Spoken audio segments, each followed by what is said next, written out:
मुंबई मार्केटमध्ये आता कोवळे म्हणजे गरे गोटे अजूनही तयार न झालेले फणस येत आहेत. तर माझ्या आजीच्या स्टाईलची ही ठेचलेल्या फणसाची भाजी करायला मला असेच फणस लागतात, अगदी कोवळे, जे उन्हाळ्याच्या सुरुवातीलाच मिळतात. भरपूरसे खोबरेल तेल हाताला आणि सुरीला लावून फणसाची काटेरी साल काढून टाकून त्याचे छोटे तुकडे करून थोडेसे मीठ भुरभुरावून तेल लावलेल्या थाळीमध्ये घालून स्टीम करून छानसे शिजले की थंड झाल्यावर असे ठेचून घ्यावे. त्याचा मधला भागही माझी आई म्हणते की खाऊ शकतो, तोही कोवळाच असतो. तुम्ही सुद्धा खाता का ते कमेंट करून सांगा.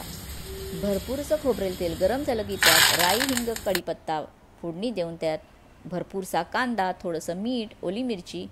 कांदा नरम झाला की त्यात भिजवून शिजवलेली तुरीची डाळ, हळद, मिरची पावडर घालून ठेचलेला फणस, साखर आणि हवे असल्यास थोडेसे मीठ ॲडजस्ट करून भरपूरसे ओले खोबरे आणि 2-3 आमसुले कोथिंबीर घालून टेस्टी फणसाची भाजी तयार आहे. कोवळे फणस येत असतानाच ही ट्राय करा, एन्जॉय करा आणि अशाच सुंदर रेसिपीसाठी चॅनेलला सबस्क्राईब आणि फॉलो जरूर करा.